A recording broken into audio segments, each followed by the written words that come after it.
नमस्कार।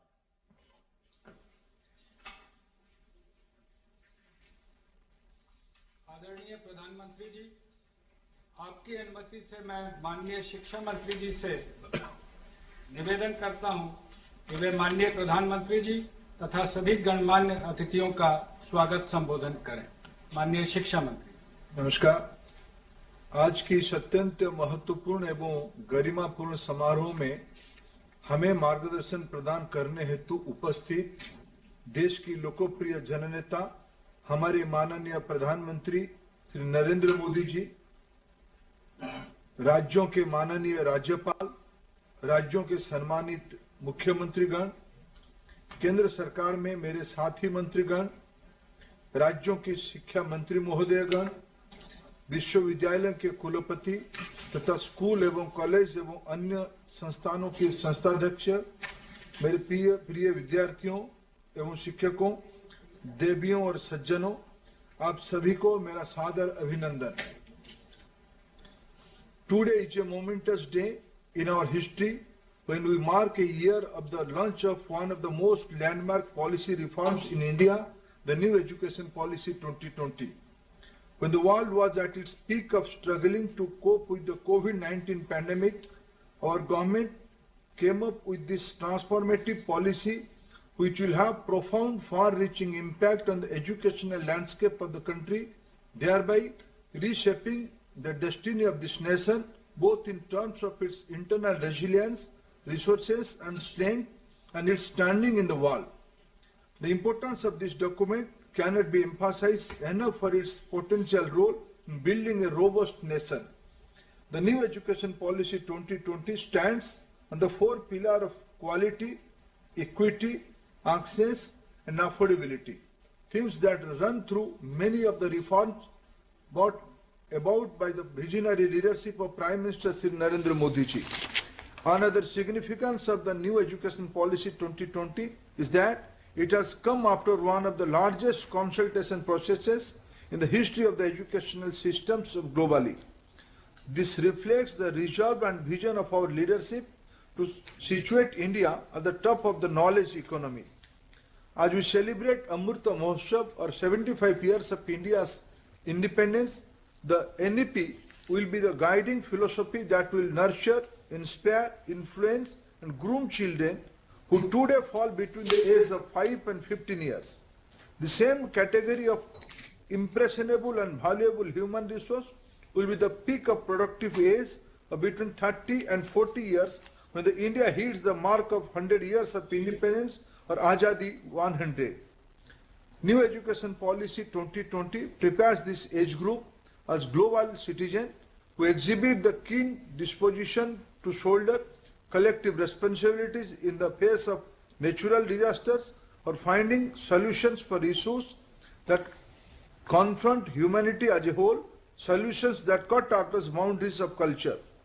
The resilience and survival of civilization is a direct consequence of the clarity of thought and its possible people. New education policy prepares our youth to be the flag bearers of a global community which bases itself on scientific thought, critical thinking and humanism. This is the PM Modi's vision and government's mission that we will try to best of our capabilities to implement in letter and spirit. I also take this opportunity to express my sincere gratitude to Dr. Kasturi Rangan and the team of superior intellectuals and academics who drafted this landmark document. I again thank Honorable Prime Minister Modi ji for his presence today and his persistent guidance to the education sector. Sir, I welcome you to this program. Thank you. धन्यवाद sir. आदरणीय प्रधानमंत्री महोदय, आपकी अनुमति से राष्ट्रीय शिक्षा नीति के अंतर्गत अब तक की उपलब्धियों पर एक लघु फिल्म प्रस्तुत है।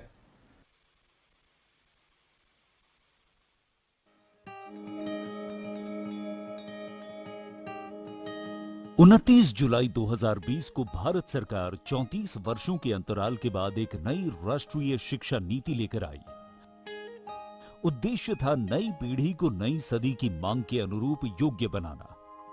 ये पॉलिसी 21वीं सदी के नौजवानों की सोच, उनकी जरूरतें, उनकी आशाओं, अपेक्षाओं और आकांक्षाओं को देखते हुए बनाने का व्यापक प्रयास हुआ है। राष्ट्रीय शिक्षा नीति में ऑनलाइन शिक्षा को प्राथमिकता और प्रोत्साहन दोनों दिया गया है, जिसके सफल परिणाम कोरोना महामारी के दौरान भी सामने आए। पीएम ई विद्या कार्यक्रम के अंतर्गत ऑनलाइन, टेलीविजन एवं कम्युनिटी रेडियो के माध्यम से पढ़ना लिखना चालू रहा।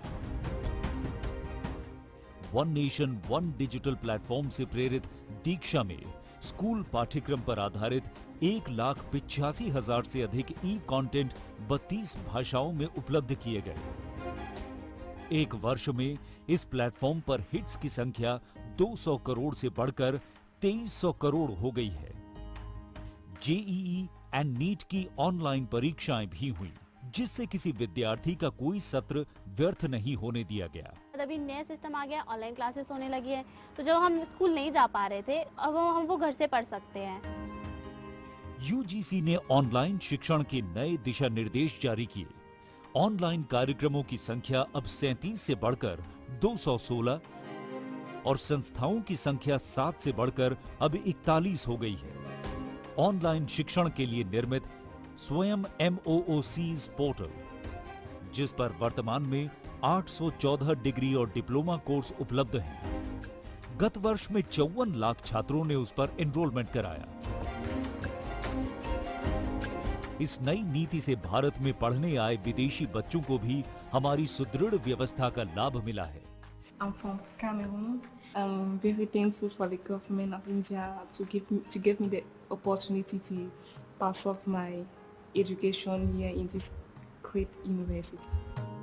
एक तरफ निष्ठा के अंतर्गत लगभग 24 लाख प्रारंभिक स्तर के शिक्षकों को प्रशिक्षित किया गया है, तो गत एक वर्ष में स्किल डेवलपमेंट मंत्रालय द्वारा 1 लाख स्वास्थ्य कर्मचारियों को भी प्रशिक्षित किया। राष्ट्रीय शिक्षा नीति के अंतर्गत सार्थक की रचना हुई, जो स्कूली शिक्षा में राष्ट्रीय शिक्षा नीति के सुचारू क्रियान्वयन के लिए एक कॉम्प्रिहेंसिव एक्शन प्लान है। इसी नीति द्वारा राष्ट्रीय अभियान निपुण भारत की भी शुरुआत की गई, जिसका लक्ष्य बच्चों को समझ के साथ पढ़ने और बुनियादी गणना की क्षमता को खेल खेल में विकसित करना है। स्कूल बैग के वजन और होमवर्क को कम करने के लिए दिशा निर्देश दिए गए और बच्चों के मानसिक स्वास्थ्य और तनाव से संबंधित समस्याओं का समाधान करने के लिए मनोदर्पण पोर्टल और हेल्पलाइन नंबर भी लॉन्च किया गया है। राष्ट्रीय शिक्षा नीति में कक्षा 6 से ही coding, data science, financial literacy और हैंडीक्राफ्ट के वोकेशनल कोर्सेज को भी शामिल किया गया है और कक्षा 10वीं और 12वीं के लिए सीबीएसई द्वारा कॉम्पिटेंसी बेस्ड एग्जाम्स की चरणबद्ध तरीके से शुरुआत की गई है। गत एक वर्ष में उच्च शिक्षा संस्थाओं ने कोविड संबंधी अनेकों शोध अनुसंधान किए और हमारे कई संस्थानों की ग्लोबल रैंकिंग में सुधार हुआ है। एक तरफ जहां राष्ट्रीय शिक्षा नीति भारत के शिक्षार्थियों को विश्व से जोड़ती है, तो वहीं दूसरी तरफ उनमें एक भारत श्रेष्ठ भारत की अवधारणा को भी सशक्त करती है, नए भारत की आत्मा को प्राथमिकता देती और हमारी युवाओं को 21वीं सदी में अपनी पहचान बनाने के लिए तैयार कर रही है नई शिक्षा नीति।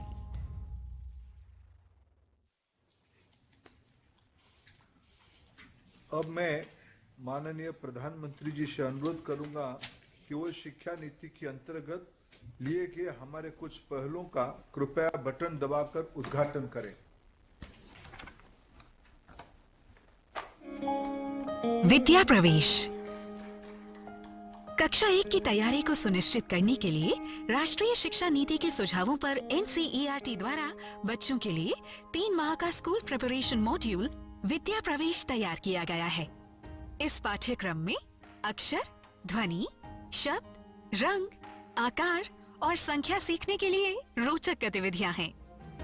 इसके द्वारा बच्चों की पूर्व साक्षरता, पूर्व गणना और सामाजिक कौशल का विकास होगा। विद्या प्रवेश का लक्ष्य है शिक्षा के प्रारंभ से ही आधारशिला को मजबूत करना, ताकि सब समान रूप से समझ सकें, पढ़ सकें और बढ़ सकें। Indian Sign Language. पहचान कर मेरी सीमाएं और सामर्थ्य। किताब और अधिगम सामग्री अब उपलब्ध है भारतीय भाषाओं के समक्ष, भारतीय सांकेतिक भाषा में भी। सभी विद्यार्थियों और शिक्षकों के लिए ISLRTC, NIOS और NCERT ने कक्षा 1 से 12 तक के 1200 से भी ज्यादा शैक्षिक वीडियो कार्यक्रमों को भारतीय सांकेतिक भाषा में बनाया है, जो दीक्षा मंच पर उपलब्ध हैं। अब मैं हूँ सबके साथ और सब है मेरे साथ।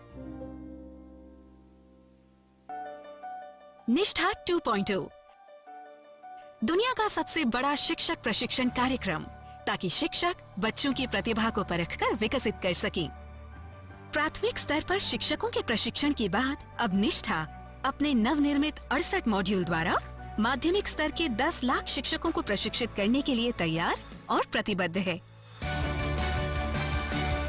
निष्ठा 2.0 स्कूल प्रमुखों और शिक्षकों की समग्र प्रगति को सुनिश्चित करने हेतु राष्ट्रीय पहल। सफल structured assessment for analysing learning.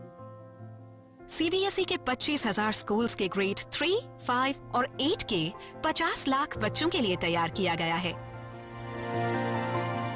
इस कॉम्पिटेंसी बेस्ड असेसमेंट सफल में बच्चों का core concepts, application based questions, high order thinking skills द्वारा आंकलन किया जाएगा।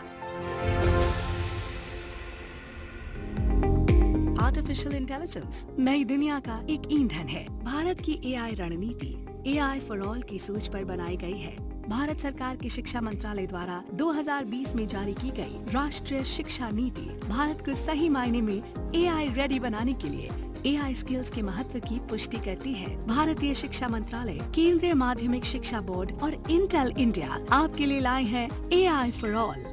इस कार्यक्रम को लगभग 4 घंटों में पूरा किया जा सकता है और ये 11 भारतीय भाषाओं में उपलब्ध है और दृष्टिबाधित लोगों के लिए भी उपलब्ध है।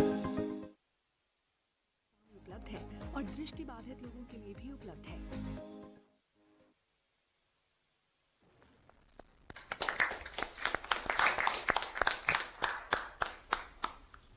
अब मैं माननीय प्रधानमंत्री जी से एक बार फिर अनुरोध करूंगा कि वे हमारे कुछ अन्य पहलों का कृपया बटन दबाकर उद्घाटन करें।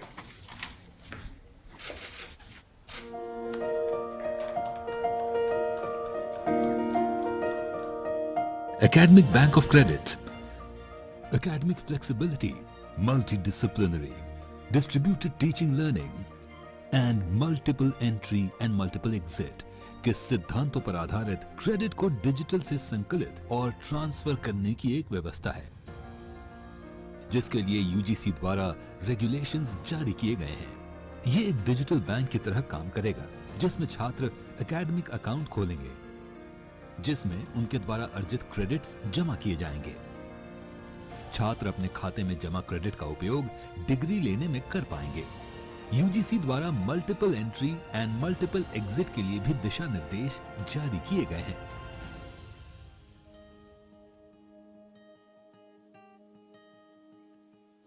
नई शिक्षा नीति का उद्देश्य छात्रों के समग्र विकास को सुनिश्चित करना है। AICTE ने 11 क्षेत्रीय भाषाओं में अनुवाद के लिए artificial intelligence based software develop किया है। शिक्षा को सभी की पहुंच में लाने के लिए इस सॉफ्टवेयर के माध्यम से क्षेत्रीय भाषाओं में पाठ्यक्रम तैयार किए गए हैं। Internationalisation of higher education. भारतीय और विदेशी उच्च शिक्षण संस्थानों के बीच परस्पर सहयोग बढ़े। इसके लिए UGC ने क्रेडिट ट्रांसफर के साथ उच्च शिक्षण संस्थानों के बीच ट्विनिंग व्यवस्था के लिए दिशा निर्देश तैयार किए हैं। इससे जहां हमारे छात्रों को ग्लोबल स्तर की शिक्षा का लाभ मिलेगा, वहीं विदेशी छात्रों के आने से विश्व पटल पर हमारी संस्थाओं की साख बढ़ेगी। NDEAR national digital education architecture digital first की सोच पर आधारित शिक्षा का सबसे बड़ा डिजिटल इंफ्रास्ट्रक्चर होगा। ये ओपन सोर्स और ओपन स्टैंडर्ड पर आधारित होगा, ताकि राज्य, केंद्र शासित प्रदेश, प्राइवेट एंटरप्रेन्योर्स इस इंफ्रास्ट्रक्चर का इस्तेमाल करके innovative future ready education solution बनाएंगे। ये एक ऐसा डिजिटल इंफ्रास्ट्रक्चर है जहां टीचिंग, लर्निंग, प्लानिंग और गवर्नेंस को एक साथ जोड़ा जाएगा, जिसका लाभ देश के हर स्कूल से लेकर कॉलेज के विद्यार्थी, शिक्षक समुदाय और अभिभावक ले सकेंगे। डिजिटल भारत में शिक्षा पर सबका समान अधिकार हो, इस दिशा में क्रांतिकारी प्रयास है एनडीएर, स्कूल शिक्षा विभाग तथा आईटी मंत्रालय द्वारा तैयार किया गया national digital education architecture. National educational technology forum शिक्षा के विभिन्न आयामों में टेक्नोलॉजी के इस्तेमाल के लिए एक राष्ट्रीय मंच का निर्माण है। एनईटीएफ प्रशासन, शिक्षण, मूल्यांकन, नियोजन आदि आयामों में टेक्नोलॉजी के उपयोग पर केंद्रीय एवं राज्य सरकार को परामर्श देगा। एनईटीएफ शिक्षा के क्षेत्र में artificial intelligence, machine learning, blockchain technology और अन्य प्रकार के सॉफ्टवेयर द्वारा केजी से पीजी तक शिक्षण और सीखने के तरीके में रचनात्मक बदलाव लाएगा, ताकि देश 21वीं सदी में वर्ल्ड एजुकेशन लीडर के रूप में छलांग लगा सके।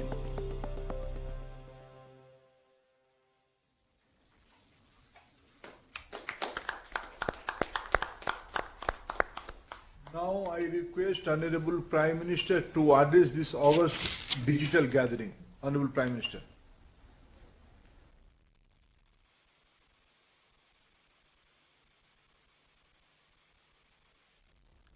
नमस्कार। कार्यक्रम में मेरे साथ जुड़ रहे कैबिनेट के मेरे सभी सहयोगीगण, राज्यों के माननीय राज्यपाल,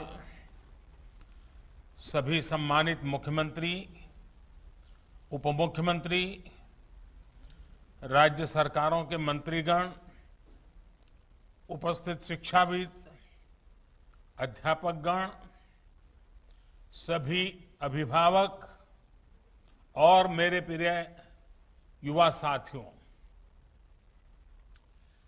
नई राष्ट्रीय शिक्षा नीति को 1 साल पूरा होने पर सभी देशवासियों और विशेषकर सभी विद्यार्थियों को बहुत बहुत शुभकामनाएं। बीते 1 वर्ष में देश के आप सभी महानुभावों, शिक्षकों, प्रधानाचार्यों, नीतिकारों ने राष्ट्रीय शिक्षा नीति को धरातल पर उतारने में बहुत मेहनत की है। कोरोना के इस काल में भी लाखों नागरिकों से, शिक्षकों, राज्यों, ऑटोनोमस बॉडीज से सुझाव लेकर, टास्क फोर्स बनाकर नई शिक्षा नीति का चरणबद्ध तरीके से लागू किया जा रहा है। बीते 1 वर्ष में राष्ट्रीय शिक्षा नीति को आधार बनाकर अनेक बड़े फैसले लिए गए हैं। आज इसी कड़ी में मुझे बहुत सारी नई योजनाएं, नए इनिशिएटिव्स, इसकी शुरुआत करने का सौभाग्य मिला है। साथियों, ये महत्वपूर्ण अवसर ऐसे समय में आया है जब देश आजादी के 75 साल का अमृत महोत्सव मना रहा है। आज से कुछ ही दिन बाद 15 अगस्त को हम आजादी के 75वें साल में प्रवेश भी करने जा रहे हैं। एक तरह से नई राष्ट्रीय शिक्षा नीति का इम्प्लीमेंटेशन आजादी के अमृत महोत्सव का प्रमुख हिस्सा बन गया है। इतने बड़े महापर्व के बीच राष्ट्रीय शिक्षा नीति के तहत आज शुरू हुई योजनाएं नए भारत के निर्माण में बहुत बड़ी भूमिका निभाएगी। भारत के जिस सुनहरे भविष्य के संकल्प के साथ आज हम आजादी का अमृत महोत्सव मना रहे हैं, उस भविष्य की ओर हमें आज की नई पीढ़ी ही ले जाएगी। भविष्य हम कितना आगे जाएंगे, कितनी ऊंचाई प्राप्त करेंगे, ये इस बात पर निर्भर करेगा कि हम अपने युवाओं को वर्तमान में यानी आज कैसी शिक्षा दे रहे हैं, कैसी दिशा दे रहे हैं।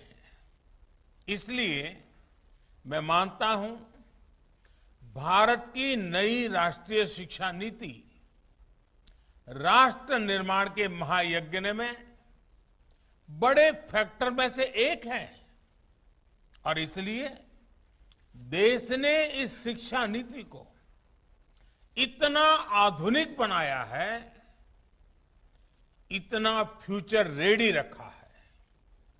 आज इस कार्यक्रम में जुड़े अधिकांश महानुभाव नई राष्ट्रीय शिक्षा नीति की बारीकियों से परिचित हैं, लेकिन ये कितना बड़ा मिशन है, इस एहसास को हमें बार बार याद करना ही है।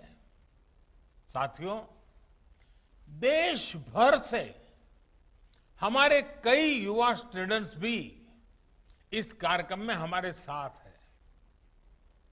अगर इन साथियों से हम उनकी आकांक्षाओं के बारे में, सपनों के बारे में पूछें तो आप देखेंगे कि हर एक युवा के मन में एक नयापन है, एक नई ऊर्जा है।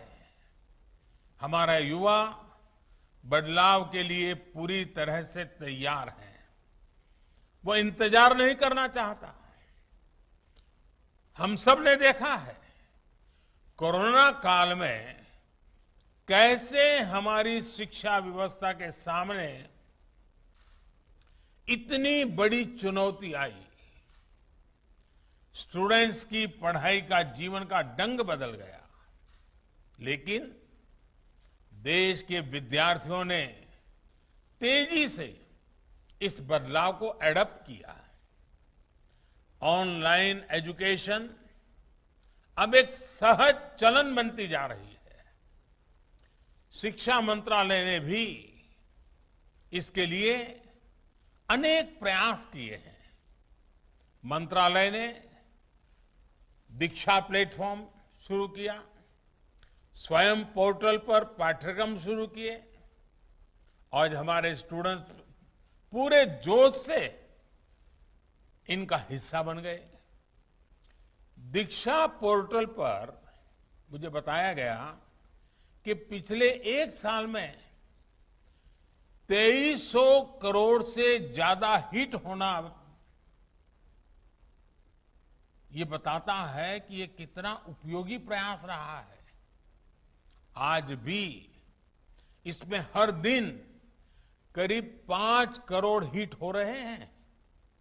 साथियों, 21वीं सदी का आज का युवा अपनी व्यवस्थाएं, अपनी दुनिया खुद अपने हिसाब से बनाना चाहता है। इसलिए उसे एक्सपोजर चाहिए, उसे पुराने बंधनों, पिंजरों से मुक्ति चाहिए।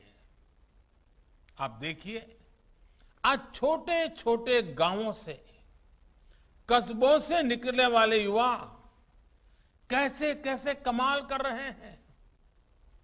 इन्हीं दूर दराज इलाकों और सामान्य परिवारों से आने वाले युवा आज टोक्यो ओलंपिक्स में देश का झंडा बुलंद कर रहे हैं, भारत को नई पहचान दे रहे हैं। ऐसे ही करोड़ों युवा आज अलग अलग क्षेत्रों में असाधारण काम कर रहे हैं, असाधारण लक्ष्यों की नींव रख रहे हैं। कोई कला और संस्कृति के क्षेत्र में पुरातन और आधुनिक के फ्यूजन से नई विधाओं को जन्म दे रहा है।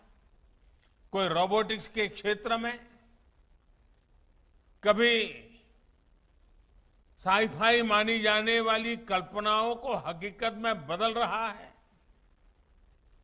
कोई आर्टिफिशियल इंटेलिजेंस के क्षेत्र में मानवीय क्षमताओं को नई ऊंचाई दे रहा है। तो कोई मशीन लर्निंग में नए माइलस्टोन्स की तैयारी कर रहा है। यानी हर क्षेत्र में भारत के युवा अपना परचम लहराने के लिए आगे बढ़ रहे हैं। यही युवा भारत के स्टार्टअप इकोसिस्टम को रिवॉल्यूशनाइज कर रहे हैं। इंडस्ट्री 4.0 में भारत के नेतृत्व को तैयार कर रहे हैं और डिजिटल इंडिया को नई गति दे रहे हैं।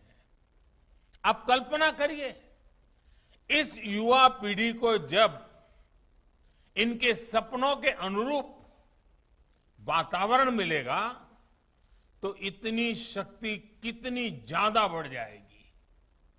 और इसलिए नई राष्ट्रीय शिक्षा नीति युवाओं को ये विश्वास दिलाती है कि देश अब पूरी तरह से उनके साथ है, उनके हौसलों के साथ है।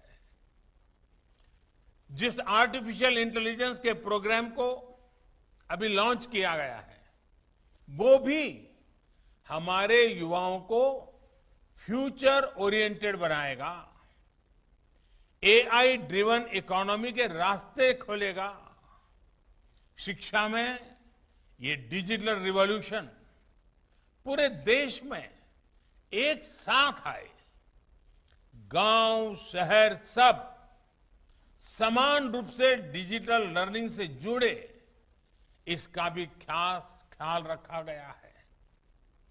नेशनल डिजिटल एजुकेशन आर्किटेक्चर यानी एनडीआर और national education technology forum NETF इस दिशा में पूरे देश में डिजिटल और टेक्नोलॉजिकल फ्रेमवर्क उपलब्ध कराने में अहम भूमिका निभाएंगे।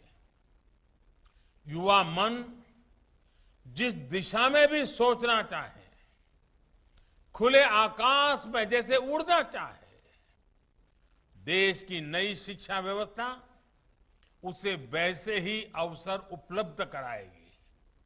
साथियों, बीते एक वर्ष में आपने भी ये महसूस किया होगा कि राष्ट्रीय शिक्षा नीति को किसी भी तरह के दबाव से मुक्त रखा गया है। जो ओपननेस पॉलिसी के लेवल पे है, वही ओपननेस स्टूडेंट्स को मिल रहे विकल्पों में भी है। अब स्टूडेंट्स कितना पढ़े, कितना समय तक पढ़े, ये सिर्फ बोर्ड्स और यूनिवर्सिटी नहीं तय करेगा। इस फैसले में स्टूडेंट्स की भी सहभागिता होगी। मल्टीपल एंट्री एंड एग्जिट की जो व्यवस्था आज शुरू हुई है, इसने स्टूडेंट्स को एक ही क्लास और एक ही कोर्स में जकड़े रहने की मजबूरी से मुक्त कर दिया है। आधुनिक टेक्नोलॉजी पर आधारित एकेडमिक बैंक ऑफ क्रेडिट, इस सिस्टम से इस दिशा में स्टूडेंट्स के लिए रिवॉल्यूशनरी चेंज आने वाला है। अब हर युवा अपनी रुचि में, अपनी सुविधा से कभी भी एक स्ट्रीम को चूज कर सकता है, छोड़ सकता है। अब कोई कोर्स सेलेक्ट करते समय ये डर भी नहीं रहेगा कि अगर हमारे डिसीजन गलत हो गया तो क्या होगा। इसी तरह structured assessment for analysing learning levels यानी सफल के जरिए स्टूडेंट्स के आकलन की भी वैज्ञानिक व्यवस्था शुरू हुई है। ये व्यवस्था आने वाले समय में स्टूडेंट्स को परीक्षा के डर से भी मुक्ति दिलाएगी। ये डर जब युवा मन से निकलेगा तो नए नए स्किल लेने का साहस और नए नए इनोवेशंस का नया दौर शुरू होगा, संभावनाएं असीम विस्तार होगी।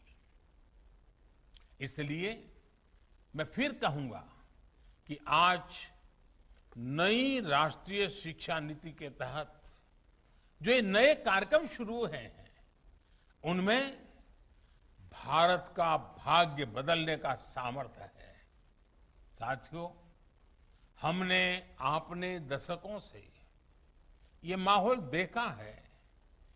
जब समझा जाता था कि अच्छी पढ़ाई करने के लिए विदेशी जाना होगा, लेकिन अच्छी पढ़ाई के लिए विदेशों से स्टूडेंट्स भारत आए, बेस्ट इंस्टीट्यूशंस भारत आए, ये अब हम देखने जा रहे हैं। ये जानकारी बहुत उत्साह बढ़ाने वाली है कि देश की 150 से ज्यादा यूनिवर्सिटीज में ऑफिस ऑफ इंटरनेशनल अफेयर्स स्थापित किए जा चुके हैं। भारत के हायर एजुकेशन इंस्टीट्यूट्स अंतर्राष्ट्रीय स्तर पर रिसर्च और एकेडमिक में और आगे बढ़े, इसके लिए आज नई गाइडलाइंस भी जारी की गई है। साथियों, आज बन रही संभावनाओं को साकार करने के लिए हमारे युवाओं को दुनिया से एक कदम आगे होना पड़ेगा। एक कदम आगे का सोचना ही पड़ेगा। हेल्थ हो, डिफेंस हो, इंफ्रास्ट्रक्चर हो, टेक्नोलॉजी हो, देश को हर दिशा में समर्थ और आत्मनिर्भर होना होगा। आत्मनिर्भर भारत का ये रास्ता स्किल डेवलपमेंट और टेक्नोलॉजी से होकर जाता है, जिस पर एनईपी में विशेष ध्यान दिया गया है। मुझे खुशी है कि बीते एक साल में 1200 से ज्यादा उच्च शिक्षा संस्थानों में स्किल डेवलपमेंट से जुड़े सैकड़ों नए कोर्सेज को मंजूरी दी गई है। साथियों, शिक्षा के विषय में पूज्य बापू महात्मा गांधी कहा करते थे, राष्ट्रीय शिक्षा को सच्चे अर्थों में राष्ट्रीय होने के लिए राष्ट्रीय परिस्थितियों को रिफ्लेक्ट करना चाहिए। बापू के इसी दूरदर्शी विचार को पूरा करने के लिए स्थानीय भाषाओं में मदर लैंग्वेज में शिक्षा का विचार एनईपी में रखा गया है। अब हायर एजुकेशन में मीडियम ऑफ इंस्ट्रक्शन के इसके लिए स्थानीय भाषाओं में भी एक विकल्प होगी। मुझे खुशी है कि 8 राज्यों के 14 इंजीनियरिंग कॉलेज 5 भारतीय भाषाएं हिंदी, तमिल, तेलुगु, मराठी और बांग्ला में इंजीनियरिंग की पढ़ाई शुरू करने जा रहे हैं। इंजीनियरिंग के कोर्स का 11 भारतीय भाषाओं में ट्रांसलेशन के लिए एक टूल भी डेवलप किया जा चुका है। क्षेत्रीय भाषा में अपनी पढ़ाई शुरू करने जा रहे छात्र छात्राओं को मैं विशेष बधाई देना चाहता हूं। इसका सबसे बड़ा लाभ देश के गरीब वर्ग को, गांव कस्बों में रहने वाले मध्यम वर्ग के स्टूडेंट्स को, दलित, पिछड़े और आदिवासी भाई बहनों को होगा। इन्हीं परिवारों से आने वाले बच्चों को सबसे ज्यादा लैंग्वेज डिवाइड का सामना करना पड़ता था। सबसे ज्यादा नुकसान इन्हीं परिवार के होनहार बच्चों को उठाना पड़ता था। मातृभाषा में पढ़ाई से गरीब बच्चों का आत्मविश्वास बढ़ेगा, उनके सामर्थ्य और प्रतिभा के साथ न्याय होगा। साथियों, प्रारंभिक शिक्षा में भी मातृभाषा को प्रोत्साहित करने का काम शुरू हो चुका है। जो विद्या प्रवेश प्रोग्राम आज लॉन्च किया गया, उसकी भी इसमें बहुत बड़ी भूमिका है। प्ले स्कूल का जो कंसेप्ट अभी तक बड़े शहरों तक ही सीमित है, विद्या प्रवेश के जरिए वो अब दूर दराज के स्कूलों तक जाएगा, गांव-गांव जाएगा। ये प्रोग्राम आने वाले समय में यूनिवर्सल प्रोग्राम के तौर पर लागू होगा और राज्य भी अपनी अपनी जरूरत के हिसाब से इसे लागू करेंगे। यानी देश के किसी भी हिस्से में बच्चा अमीर का हो या गरीब का हो, उसकी पढ़ाई खेलते और हंसते हुए ही होगी, आसानी से होगी। इस दिशा का ये प्रयास है और जब शुरुआत मुस्कान के साथ होगी तो आगे सफलता का मार्ग भी आसानी से ही पूरा होगा। साथियों, आज एक और काम हुआ है जो मेरे हृदय के बहुत करीब है, बहुत संवेदनशील है। आज देश में 3 लाख से ज्यादा बच्चे ऐसे हैं जिनको शिक्षा के लिए सांकेतिक भाषा की आवश्यकता पड़ती है। इसे समझते हुए भारतीय साइन लैंग्वेज को पहली बार एक भाषा विषय यानी एक सब्जेक्ट का दर्जा प्रदान किया गया है। अब छात्र इसे एक भाषा के तौर पर भी पढ़ पाएंगे। इससे भारतीय साइन लैंग्वेज को बहुत बढ़ावा मिलेगा। हमारे दिव्यांग साथियों को बहुत मदद मिलेगी। साथियों, आप भी जानते हैं कि किसी भी स्टूडेंट की पूरी पढ़ाई में उसके जीवन में बड़ी प्रेरणा उसके अध्यापक होते हैं। और हमारे यहां तो कहा गया है, गुरौ न प्राप्यते यत् यत् तत् न अन्य अत्रापि लभ्यते। अर्थात जो गुरु से प्राप्त नहीं हो सकता वो कहीं प्राप्त नहीं हो सकता। यानी ऐसा कुछ भी नहीं है जो एक अच्छा गुरु, अच्छा शिक्षक मिलने के बाद दुर्लभ हो। इसलिए राष्ट्रीय शिक्षा नीति के फॉर्मुलेशन से लेकर इंप्लीमेंटेशन तक हर स्टेज पर हमारे शिक्षक सक्रिय रूप से इस अभियान का हिस्सा है। आज लॉन्च हुआ निष्ठा 2.0, ये प्रोग्राम भी इस दिशा में एक अहम भूमिका निभाएगा। इस प्रोग्राम के जरिए देश के शिक्षकों को आधुनिक जरूरतों के हिसाब से ट्रेनिंग भी मिलेगी और वो अपने सुझाव भी विभाग को दे पाएंगे।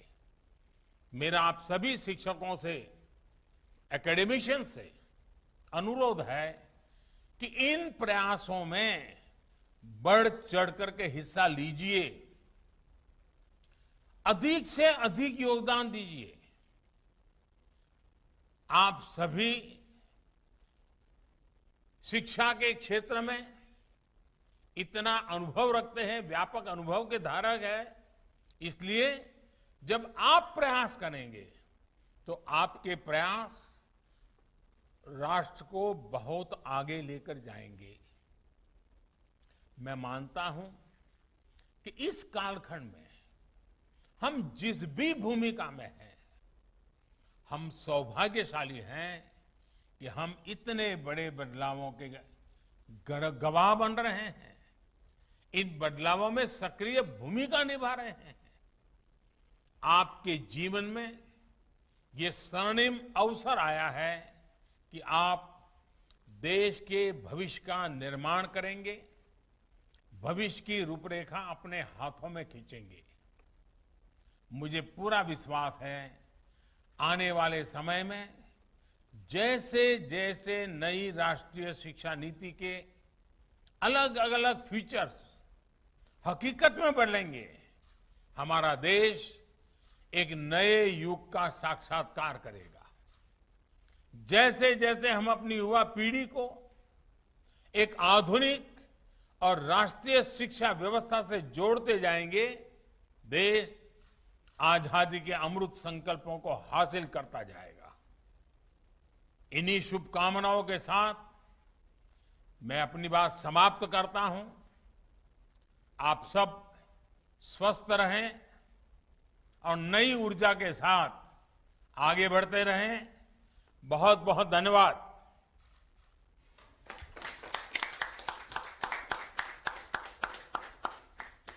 आदरणीय प्रधानमंत्री महोदय, शिक्षा मंत्रालय की ओर से, माननीय शिक्षा मंत्री तथा राज्य मंत्रीगण की ओर से, सभी राज्यों के माननीय राज्यपाल, उपराज्यपालगण, राज्यों के माननीय मुख्यमंत्री, उप मुख्यमंत्री, माननीय शिक्षा मंत्री तथा शिक्षाविदों, अभिभावकों, देश के युवाओं तथा शिक्षा जगत से जुड़े सभी महानुभावों की ओर से आपके मार्गदर्शन एवं उत्साहवर्धन के लिए हार्दिक आभार व्यक्त करता हूं। धन्यवाद। जय हिंद।